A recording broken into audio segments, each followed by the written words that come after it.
Dito, maraming makaka-relate. Yung pagod ka na pero tinutuloy mo pa rin. Yung tipong pakiramdam mo, wala namang pumapansin sa effort mo. Mabagal ang progress, paulit-ulit na lang ang routine, pero bumabangon ka pa rin. Kumikilos ka pa rin. Alam mo, hindi na motivation ang tawag dyan. Dedication na.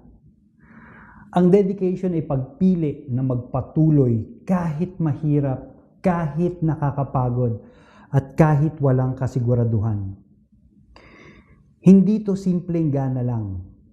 Commitment na ito. Alam mo, maraming tao ang masipag at excited sa simula, pero kakaunti ang dedicated. At doon nagkakatalo ang karamihan.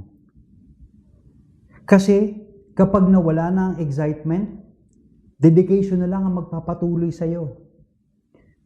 Kaya huwag mong ubusin ang dedication mo sa mga bagay na walang direksyon. I-focus mo ito sa mga pangarap na mahalaga sa iyo, sa mga taong mahal mo, at lalong-lalo na sa future na gusto mong mabuo. Tandaan mo, kung saan mo dinededicate ang oras mo, doon didikit ang direksyon ng buhay mo. Kaya piliin mong mabuti kung saan at kanino mo idedicate ang sarili mo.